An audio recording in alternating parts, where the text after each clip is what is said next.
Hello everyone, and today we're going to be reading Beauty and the Beast in a very different version. So, this is also part of my homework, so I need to set a timer. Alexa, put the timer for 10 minutes. 10 minutes, starting now. Here's a tip.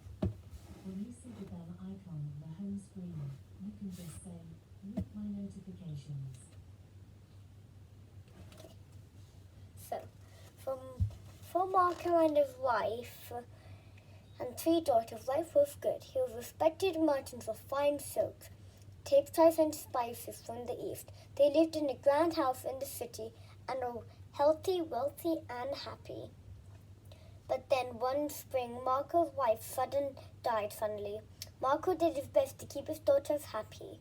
He gave them everything they asked for, presents every time he came home. The 2 older sisters soon became very spoiled.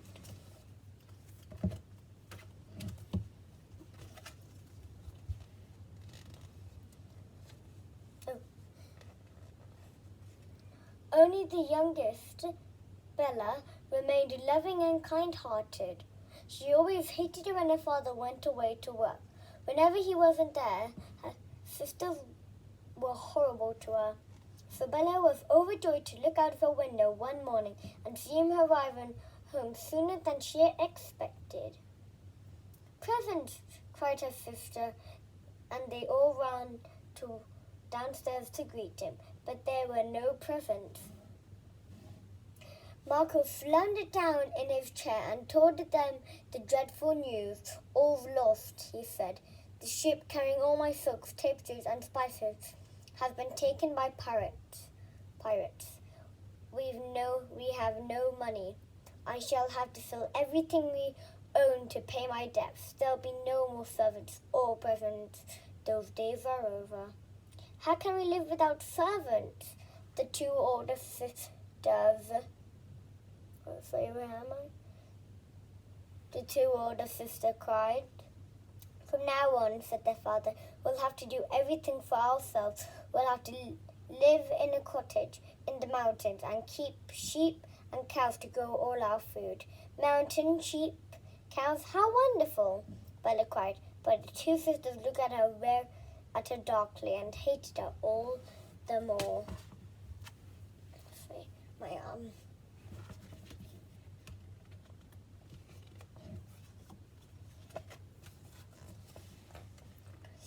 For many years, the family struggled to survive in their mountain cottage. The 3 sisters worked every day looking after the sheep and cows. There wasn't a day when her 2 older sisters didn't groan and moan. Bella never complained, but it was hard life. "Things will get better one day, Bella," Marco kept telling her, but he didn't really believe it, and nor did she. Then one day, word came that pirates who'd stolen all Marco's silk, tapestries, and spices had been captured. The whole family was overjoyed. As Marco set off to bring back his lost possessions, he told his daughters, "By the time I come back home, we'll be rich again. I can bring you whatever you like, diamonds, emeralds, and sapphires, lots of them," said the 2 older sisters. "And you, Bella?" Marco asked. "What would you like me to bring for you?" "A red, red rose," Bella replied. "No roses grow up here. I love roses." "All will be well again, my daughter," said Marco, and he rode away down to the coast.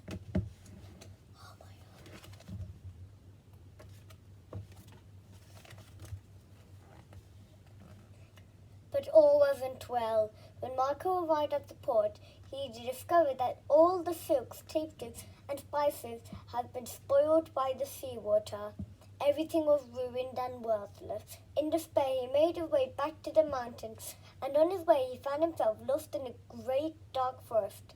Hungry and thirsty and cold, he lay down on the hard wet ground and eventually fell asleep. When he woke, he looked up and saw towers of a huge palace to the trees. As he came closer, he saw the front door was wide open, as if the palace was inviting him.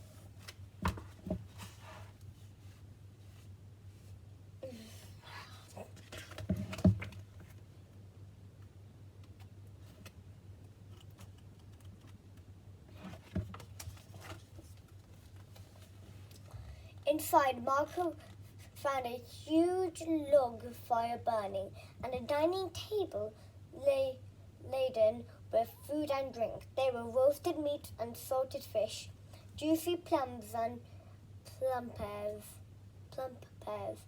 mountainous cakes, and mouth-watering jellies. Marco sat at the table and ate until he was full to bursting. Then he lay down in front of the fire and was soon fast asleep.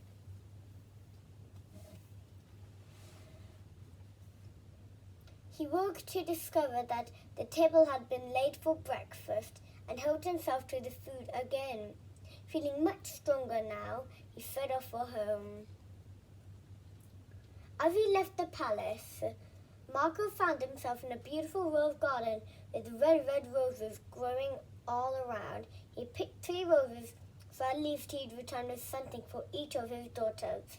The moment he picked the last rose, there appeared on the path a hideous beast. Huge and horrible he was, with cruel claws and foul breath, and narrow eyes that glared down at him.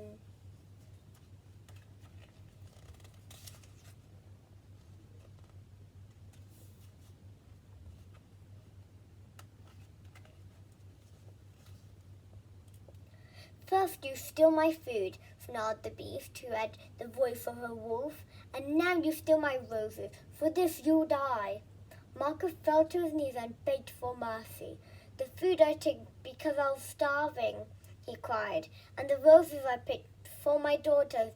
They've no one to care for them but me. Spare me for their sake, I beg you. Very well, the beast went on after some thought. I'll spare you, but only if you send me one of your daughters.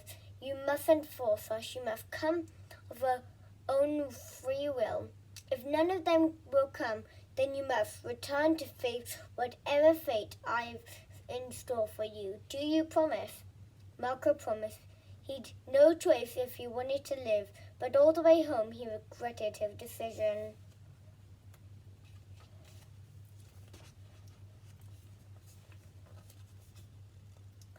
Bella was delighted to see her father and loved her red rose, but her sisters hated them. They threw them on the ground and stamped on them, screaming at Marco for returning home as poor as he left.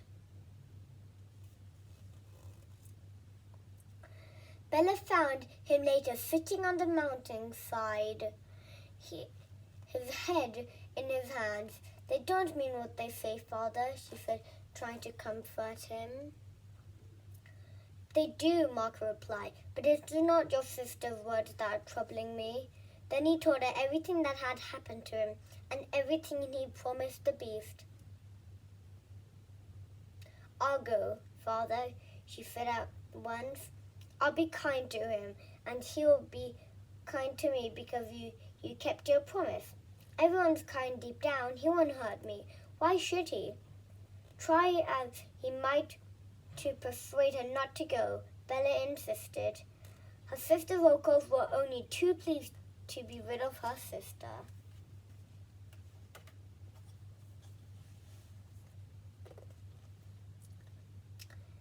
As it turned out, Bella was right.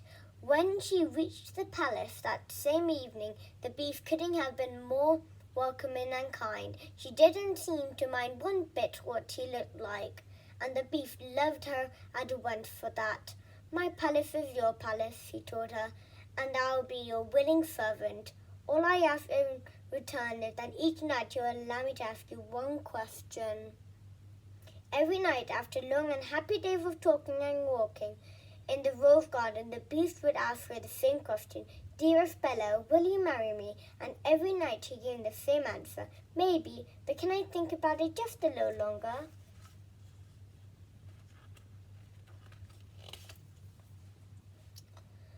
She did think about it too. She even dreamt about it.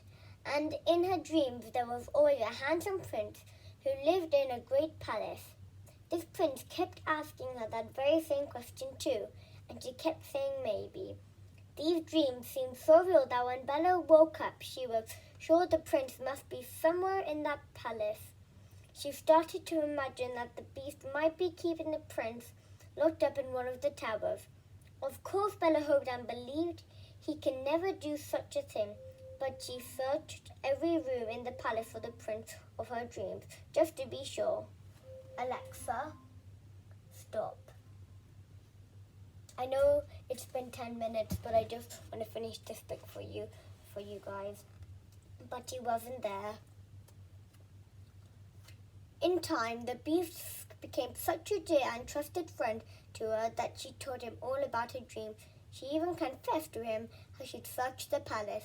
The beast shook his head sadly. There's no handsome prince here, only me, he told her, looking away so she could see the tears in his eyes. That night, when the beast asked her yet again to marry him, Bella had a different answer for him. Dear friend, you've been so kind and patient. I promise that 1 week I'll let you know. But before making up my mind, I'd like to ask my father, would you mind if I went home for a few days to see him and my sisters? I love being here with you, but I do miss them. Sorry.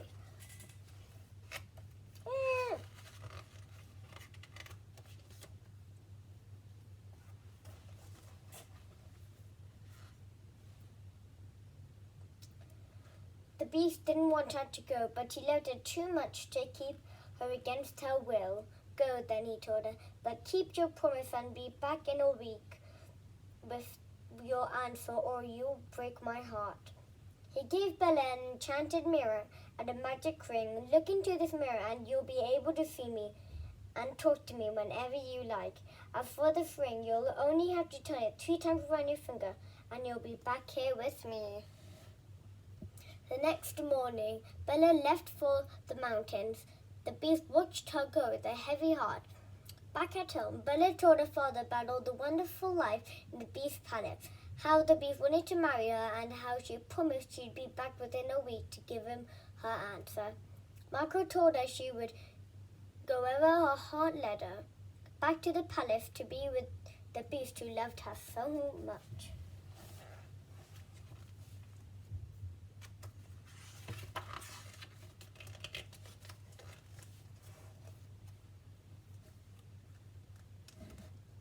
Her sisters overheard all this and were seething with jealousy.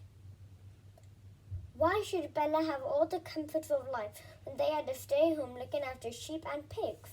They'd see to that her little sister never returned to the palace to become a princess, so they stole her mirror and a ring and hid them high in the crow's nest in the old oak tree by the stream. Bella looked everywhere for them, but couldn't find them. Then the sisters thought up a cunning way to make Bella break her promise to the beast. Every morning as Bella was about to leave, they rubbed onion skins in their eyes to make themselves cry. Don't go, sister, they wept, their tears rolling down their cheeks. Stay, please stay. A week and a day went by, then another day and another, and still Bella couldn't bring herself to leave her weeping sisters.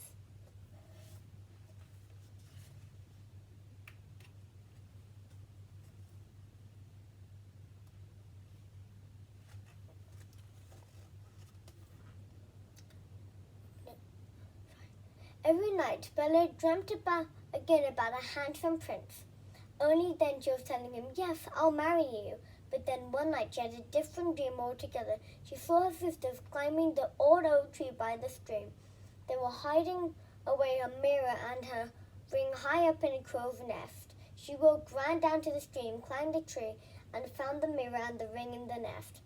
There and then she looked into the mirror and saw her beloved beast lying in the rose garden of the palace, a red rose in his hand, with 3 twists of the ring on her finger. She was kneeling at his side and crying out her heart. As his tears fell on his face, the beast was suddenly a beast no more, but a handsome prince of her dreams. And when his eyes opened and he smiled up at her. Bella thought her heart would burst.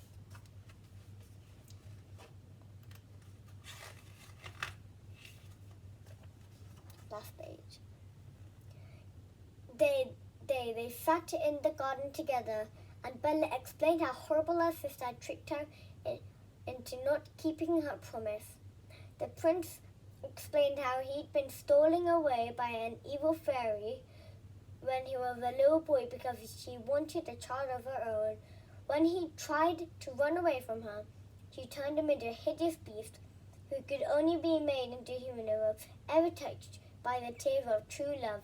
And now he had been.